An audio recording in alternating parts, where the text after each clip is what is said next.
Shimoliy yoqda baraqsan ko'klab turgan bir tup anjurdan xushbiroq purqib turadi. Ayvonchi girvikiga qator tizilgan har xil tashdek gullari g'o'ylining husniga husn qo'shib, odamga kishining zo'qi kelgudek chaqqong'ini gullik bog'ni his qildiradi. Damulla g'o'yli ichida u yoqdan bu yoqqa mengishqa boshladi. Uning o'ttiri bo'y, ammo zafardas ko'rinadigan kuchtingur gavdasi yirik chayqaladi. Uning shu topdiki vazmin ko'rinishi xuddi dengizda chayqalib ketayotgan ig'ir yuk kemisini eslatadi. Qo'yuq qoshlari ostidagi o'tliq, o'tkir ko'zlari chaqmoqdek chaqmaydi.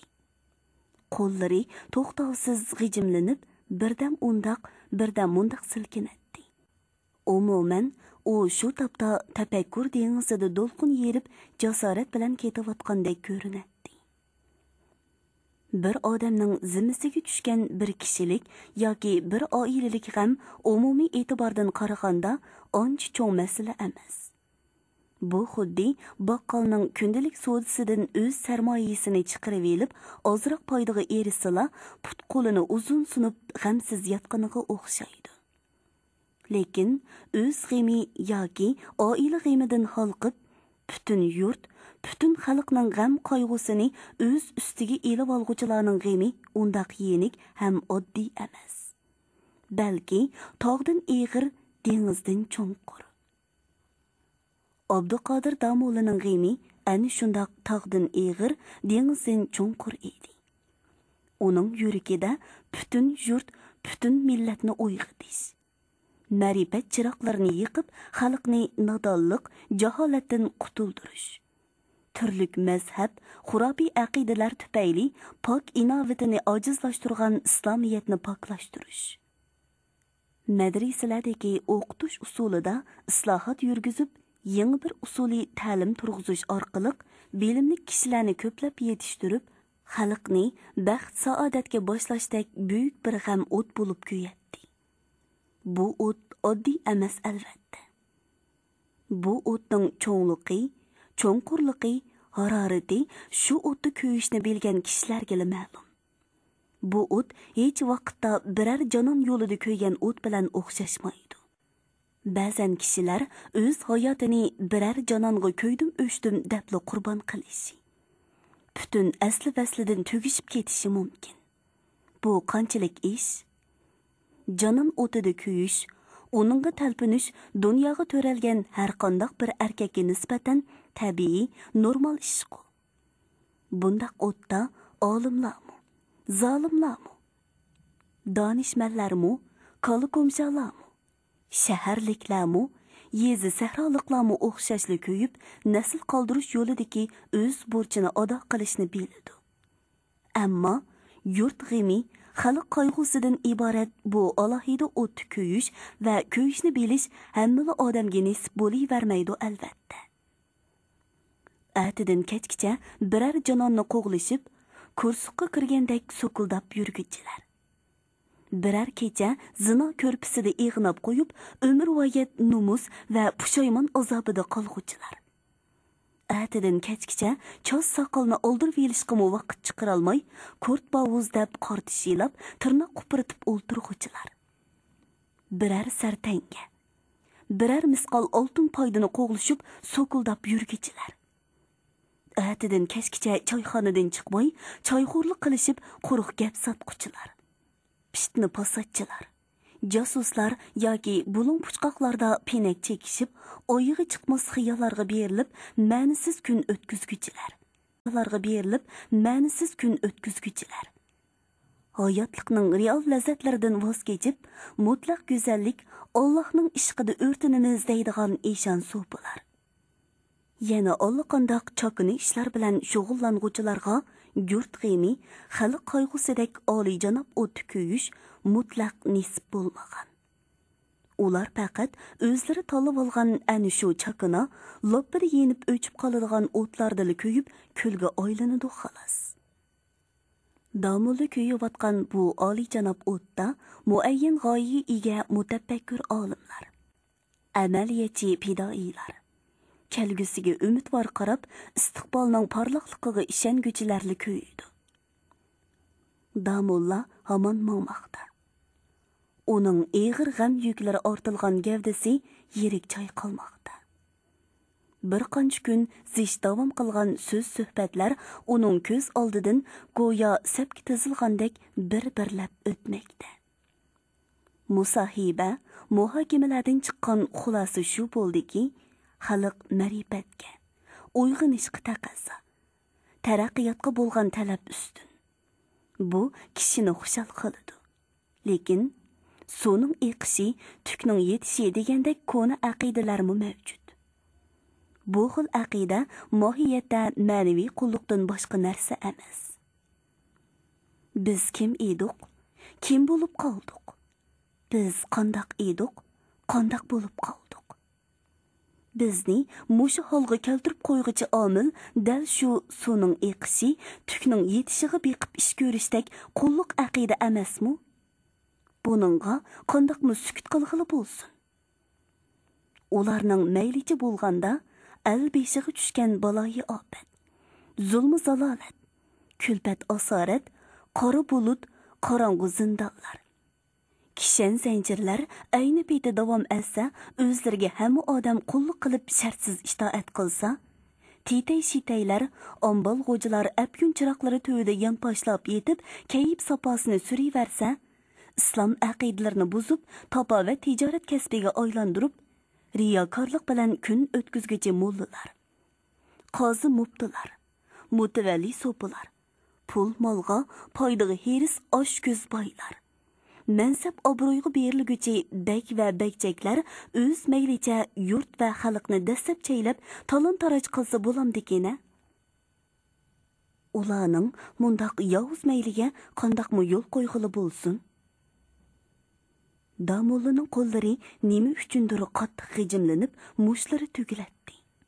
Gohida sandalga urilgan bosgandek qattiq silkinatdi. Mumkin emas. Hargiz yo'l qo'yg'ili bo'lmaydi. Xalq yo'riqlikqa tashna, ma'rifatga muhtoj, baxt saodatga taqozo. Xalq ulug', al-royi hammadan a'lo. Xalq talabi bo'yicha ish qilish kerak. Ushtum tut ishq halqisi taraqlab Abduqodir Damullaning xiyoliga barham berdi. Ichki hovlidan o'g'li Abdul Aziz yugurib chiqib eshikni ochdi. Bir to'p mehmonlar kirib kelishdi. Assalomu alaykum. Mehmonlar yiroqdilla gurkirib salom berib kelib, qo'l elishib ko'rishishga boshladi. Va alaykum assalom. Xush kelishibdilar aziz mehmonlar.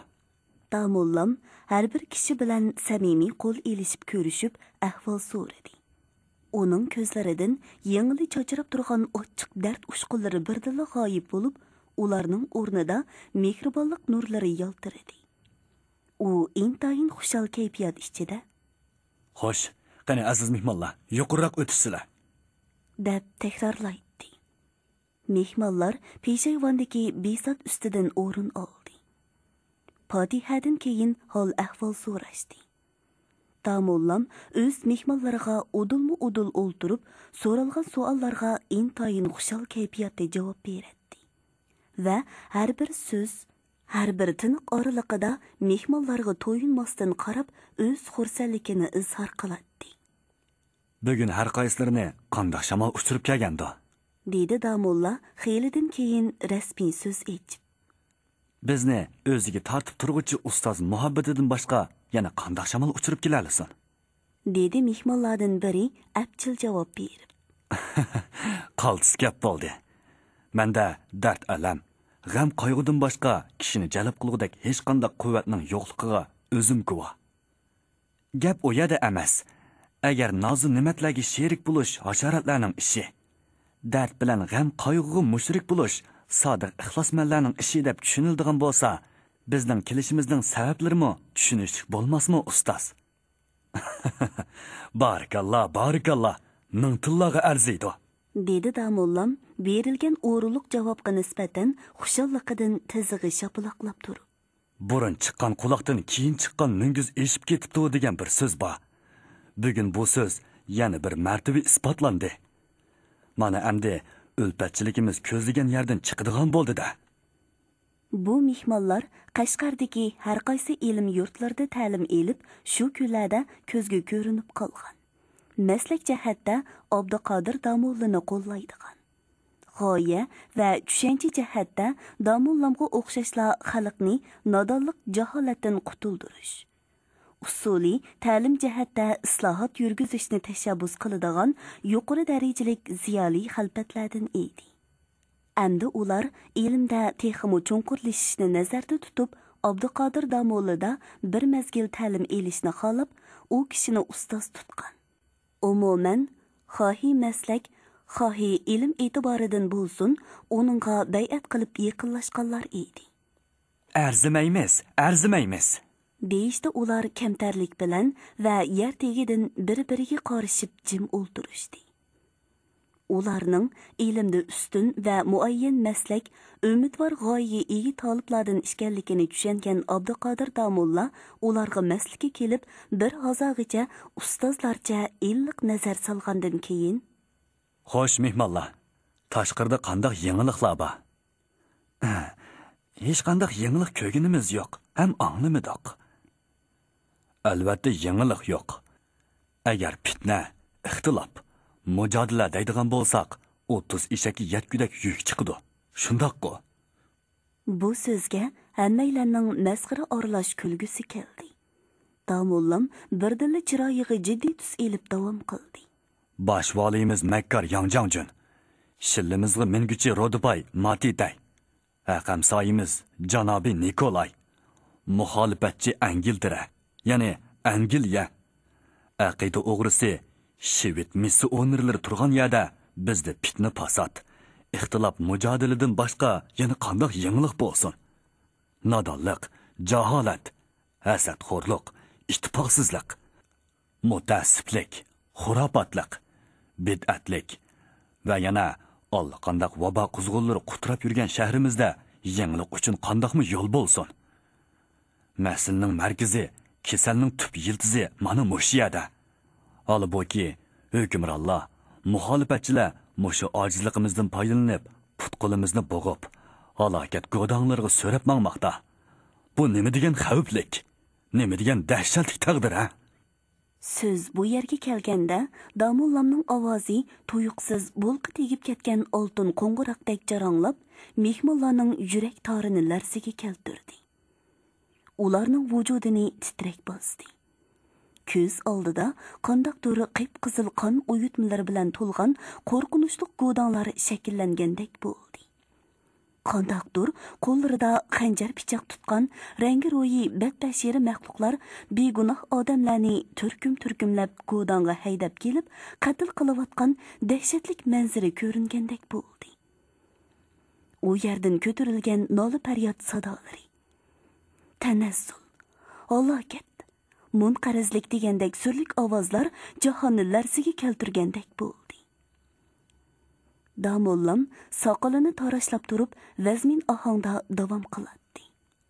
"Do'stlar, yorallar, shuni unutmasligimiz lozimki, bizning shonliq tariximiz, saltanatlik davronimiz, ro'noq topgan zamonlarimiz bo'lgan.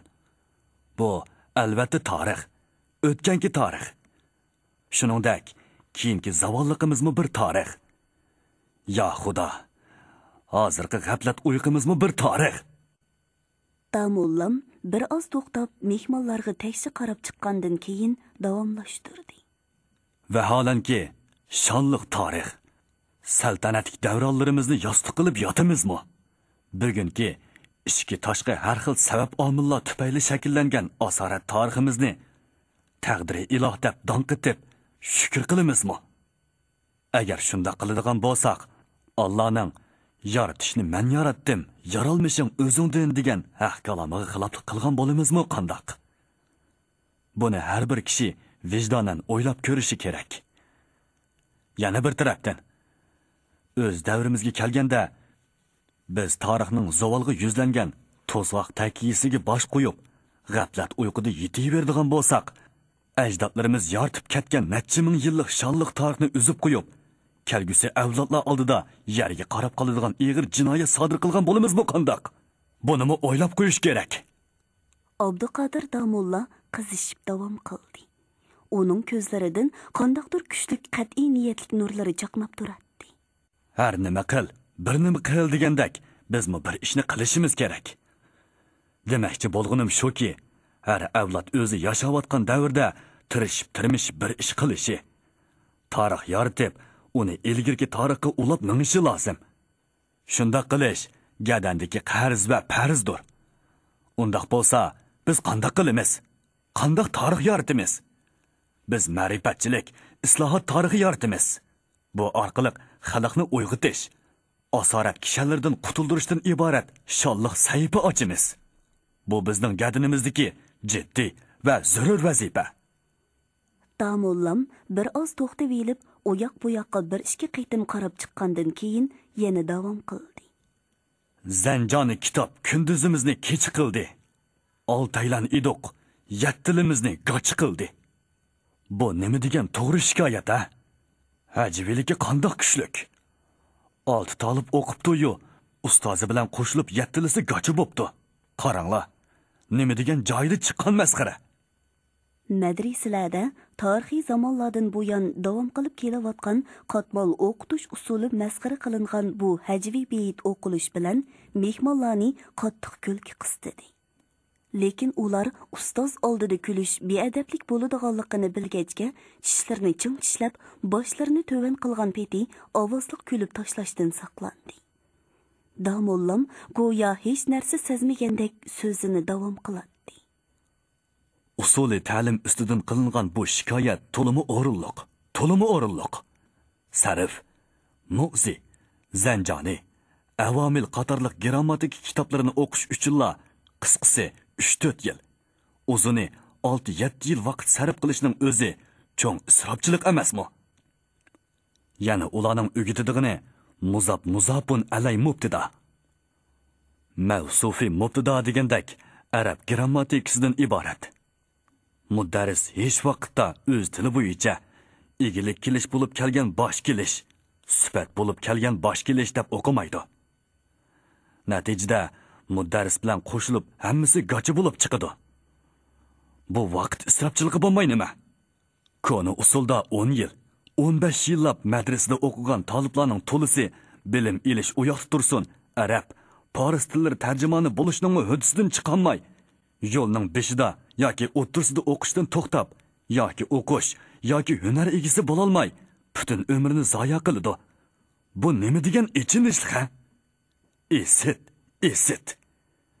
Texmo afsuslanarligi shuki, madraslarimizda hala bugunga qadar muqaddimati mantiqiya va falsafa, mavhuma yunoniya kuchab o'qitilib, ilm talab qiluvchi taliblarning qimmatli vaqti zoya qilinmoqda.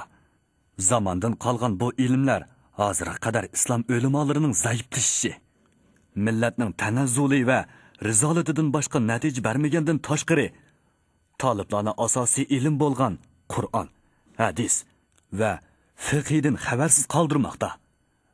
Agar madraslarimizda o'qitish usuli ushbu taqlidda davom qiladigan bo'lsa, islom olimlari zimmisidagi ahkomi shar'iyya, islohoti millati, islomiya hech qachon vujudga chiqmas. Shuningdek, ahkomi shar'iyyimizmi hech vaqtda johil mutaassiflarning qo'lidan qutulolmas. Asıl kalom, madraslarimizdagi o'qitish usulida jiddiy islohot yurgizish zarur. Shuning uchun biz bu ishni kun tartibimizning oldingi o'rniga qo'yib, islohotga darhol otlanishimiz kerak. Ustoz, ruxsat qilsizlar, men bir jumla so'z qo'shimcha qilsam, dedi Abdulla Naimi iltijo nazari bilan Damullamning ko'ziga qarab.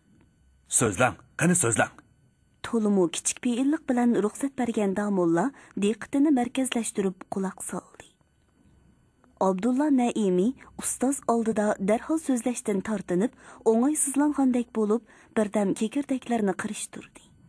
Lekin chopsalla o'zini tutib elib so'zga kirishdi. Madraslardagi o'qitish islohoti to'g'risida bizning Turpan tarafdagi bir jiddiy talabni o'tirg'a qo'ymoqchiman.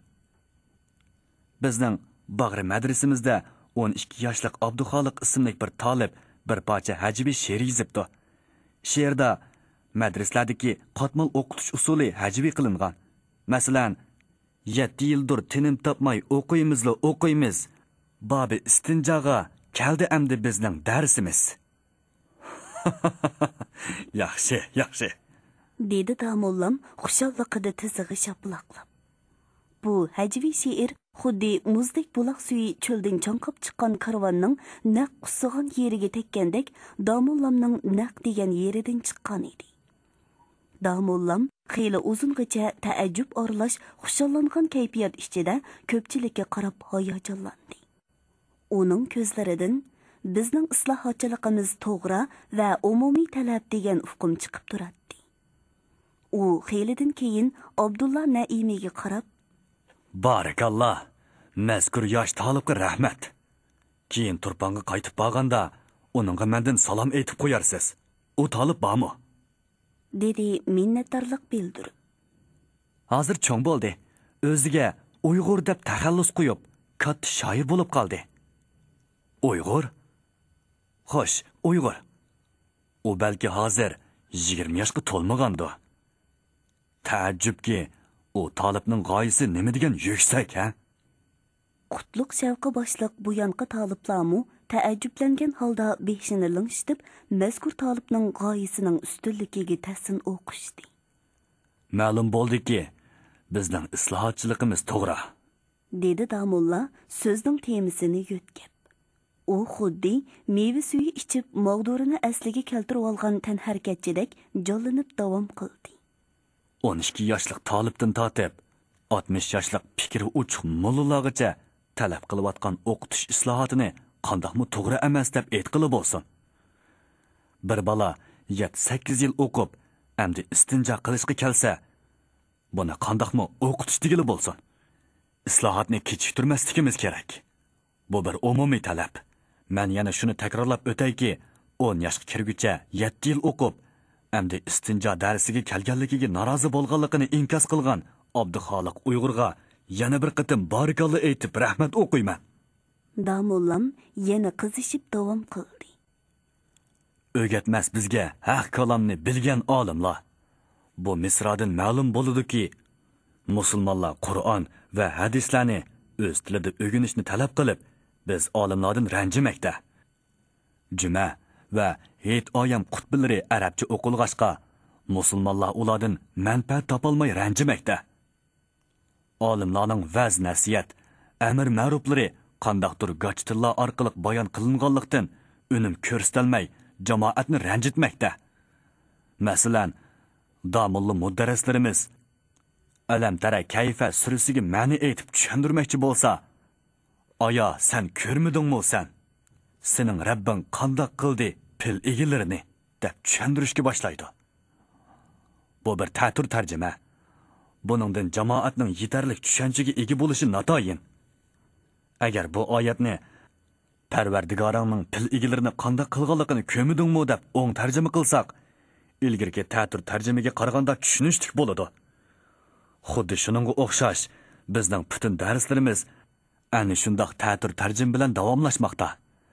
Afsuski, bizning Damulla mudarrislarimizga Alloh o'zi insof ato qilsin. Amin.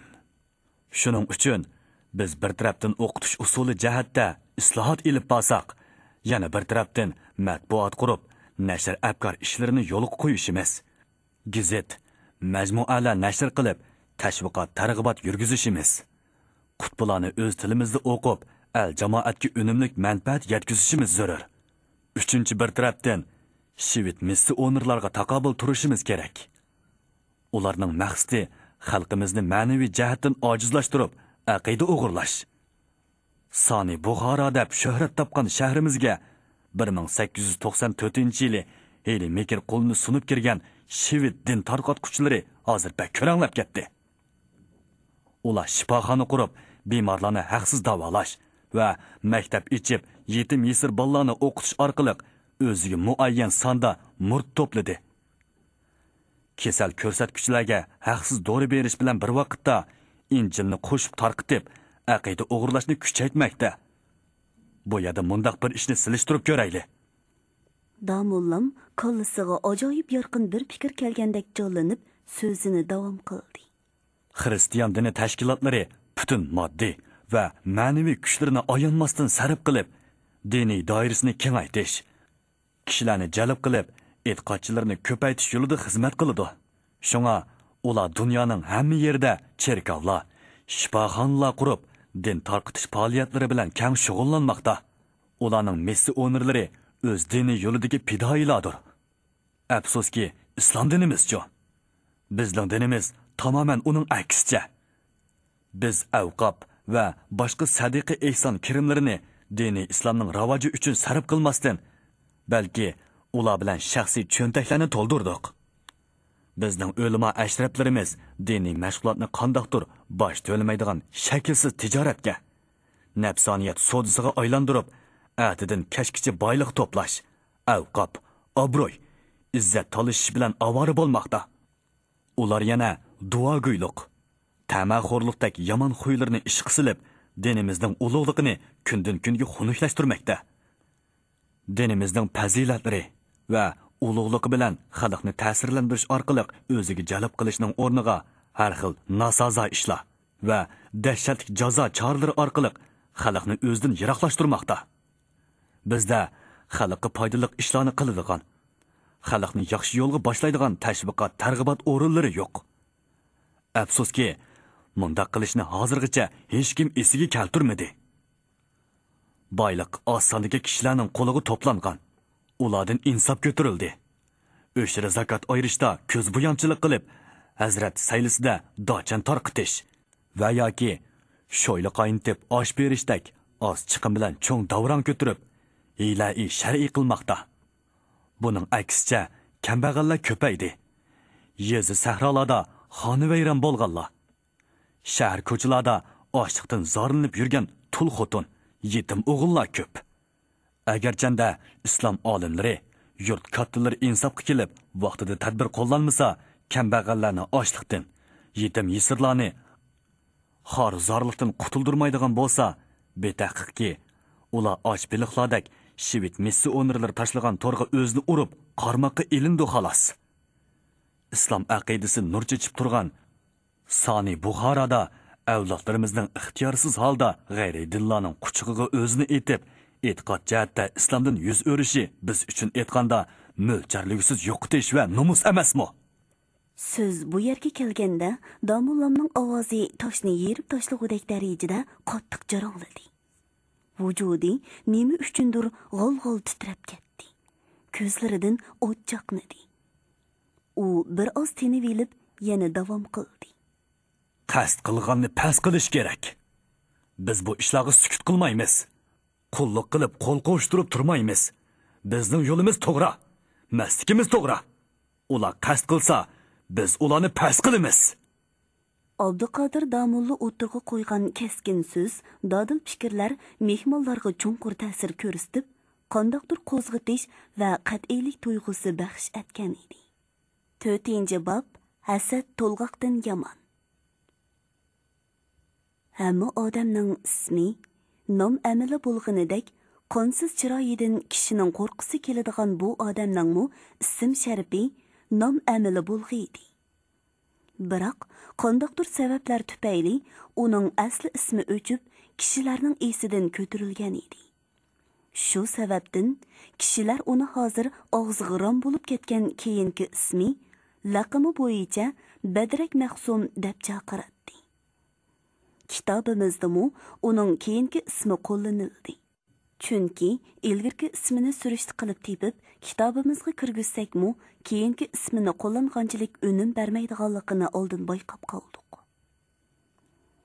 O'lima oilasidan kelib chiqqan bu Mahsum yosh vaqtida oq pishmoq, yumaloq yuzlik, xushbichim, illiq chiroy edi. Buzuqchilik yo'liga mangandan keyin chopsali o'zgarish yasagan qonsiz chiroyidan, ko'kargan lavlaridan, to'liqlangan yasalma po'lat tishlaridan kishining qo'rqisi kelsa, badqiliq, lovzi kulishlaridan odamning seskangusi keladi. O'lima olimlarning farzandlarining hammasila dadasiga o'xshash o'lima olim bo'lib yetishib chiqavermaydi. Ularning ichidan kaptarvoz, qimorvoz, fohishivoz, buzuqlarmi chiqib qelishi mumkin. Bu düşüncening tirik shahidi bo'lgan Badrak Mahsum dal shundoq chiqib qolgan bir maxluq edi. Laqam osmondan tushidi deyishidi. Gap undaq bo'lgan bilan laqamni yanala xalq qo'ydi.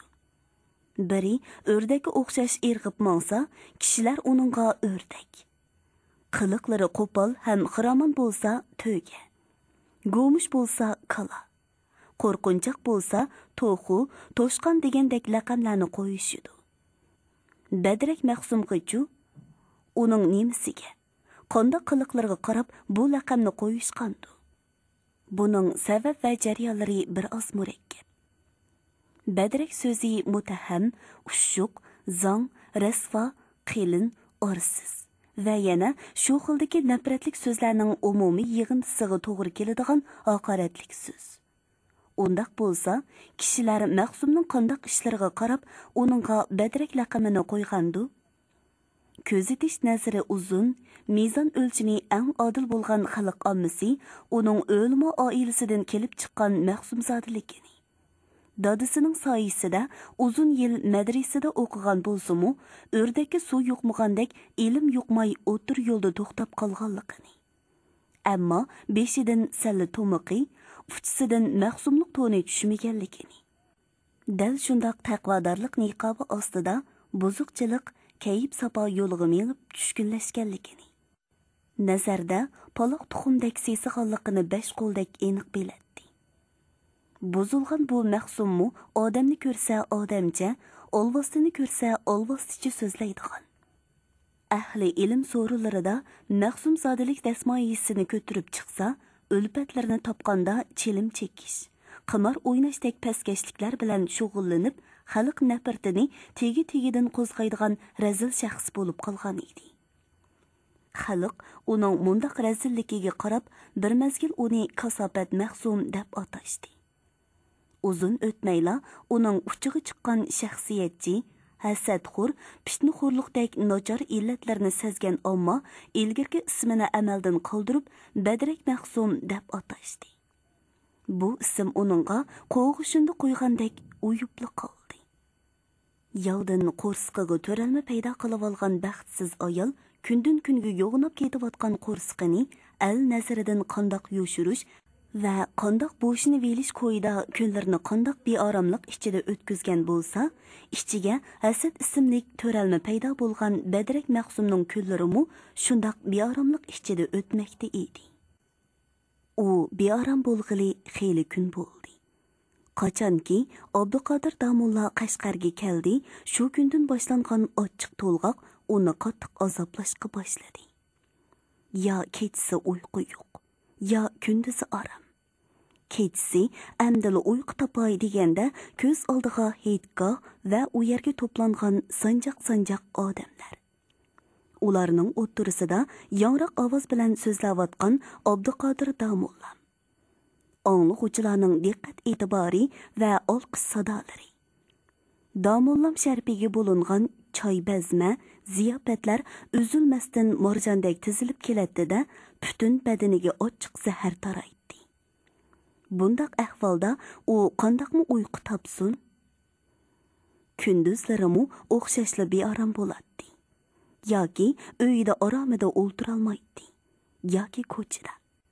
Sarmandin, qum darvozadan kelib ketayotgan kishilarning hammasi uningga Abduqodir Damullani ziyorat qilib ketayotgandek tuyuladi-da, o'ltirgan yeridami birdan besib o'ltirolmaydi. Bugun u uyda o'ltirolmay yana ko'chaga chiqdi. Qayerda turishni bilmasdan, xuddi ko'kuyun chaqqan boytaldek yo'rg'ilab, heytgohdan qayrilib, Nobeshi tarafga qarab ketayotganda kimdir biri chaqirib qoldi. U ishtik to'xtab qayrilib, so'l tarafdagi kitob furushlik do'konida o'ltirgan g'ildirak Damullani ko'rdi-da, xush bo'lib uchqandek berib uning bilan ko'rishdi. Hoptig'i shopiti to'ng'riliqqa marazda degandek, Badrak Mahsum bilan g'ildirak Damullaning o'zaro tepishib, munda qizg'in ko'rishganligi atrofdagi kishilarni ajablantirmay qolmaydi. Ular bir-biriga nima degan qizg'in, nima degan ko'ngillik ha? Agar shoirlar bilsa, Badrak g'ildirakdan iborat mundaq to'q qopiyaga qisqib choplashib qolgan bo'ladi. kishini taajjablantiradigan yana bir yeri G'ildirak Damullaning laqam tarixi Badrak Maqsumninki bilan o'xshash bo'lganligida. Ammo u oddiyroq edi. G'ildirak Damulla madrasada nachar o'qigan bo'lsa-mu, ammo otasining kuchi bilan damullalik unvonini qo'lga keltirib, kichikroq bir masjidning imomligiga tayinlanib olgan. Lekin o'ziga tushliq ish ko'rmay, jahonsozlikqa ko'proq berilib, tishining iqini ko'rsatib, siliq yog'lama, yolg'on yovdoq so'zlarni ko'proq qo'llanib, keng ijtimoiy munosabat yurgizib, ko'cha do'qmush, bulung puchqoqlarda zosoychining qo'ltikidek g'ildirlab yurib, hamma yerga yetishdi. Uning bu xil harakatlariga qarab, ahli jamoat oncha bosh qotirmasdilla, uni G'ildirak Damulla deb atishib oldi. Aldirashqo, qayaga ketayotganlari? Dedi G'ildirak Damulla Badrak Maqsumning qo'lini qo'yib etmay turib. Hech. Dedi Maqsum o'z dardini aytqusi kelmagandek qilib. Yoshlarmizlar, xili dardlari bor-ku. Yo'qay, ichim pushib shu. Qo'yslar qamlashmagan gaplarni. 9 tal Maqsumningmi ichi pushamdi ekan? G'ildirak Damulla senchi ko'zlari bilan go'yo uning ichidagi sirni bilmoqchi bo'lgandek ko'zlariga qodilib qarasa, yana bir tarafdan qo'lini qo'yib etmasdan baho kelishtirgichi bedikdek silkib do'stlik izhor qiladi. Hurmatli radio anglovchilar, yozuvchi Xivir To'mirning Shinjan xalq nashriyoti tarafidan nashr qilingan Abduqodir Damulla haqida qissa nomli tarixiy romanini bugun mush yergacha anglatdik.